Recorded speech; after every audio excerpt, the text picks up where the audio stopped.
She had a stomach ache and she had a headache and she had a fever that kind of came and went. And over the course of about a week or so, that kept getting worse and worse, and we knew that we needed to take her in to see somebody. So we took her to the walk-in clinic, and she was diagnosed with constipation, and they gave us a medication regime to do with her afterwards, and that made it worse. I went in to see the pediatrician that Monday.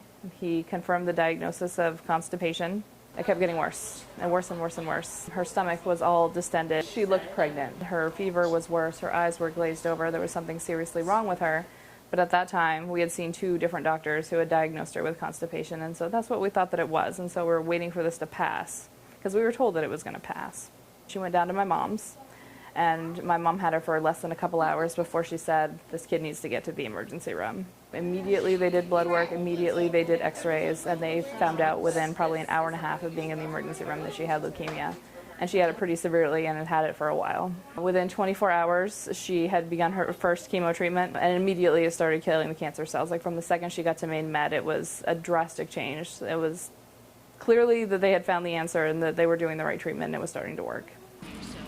We found out that she has a particular type of leukemia with something called the Philadelphia chromosome. And what it does is it causes the white blood cells to become really sticky. Up and down her spine and in her brainstem and even in her brain, she had these little things that looked like tumors. And the one at the base of her spine cut off the blood flow to her legs. She had what was called a spinal stroke. And she didn't recover from that. She still does not have the use of her legs. For a few months afterwards, she'd ask like if she was ever going to walk again and if she could do gymnastics or cheerleading or anything like that, and that hurt. But since then, she's come to a place of accepting it. She's accepted that this is where her life is now, and she can still do everything. It's just a little bit different.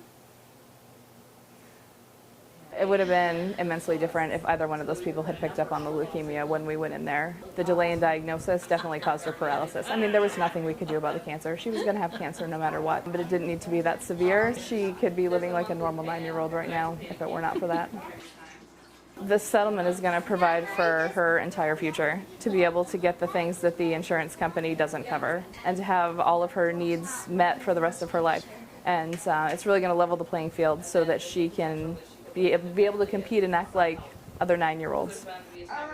I'm glad that we got a third set of eyes on her. I'm glad that we took her to my mom's and she said, hey, this looks awful, because we may have waited a few more days thinking it was still constipation, and a few more days would have been horrific for her.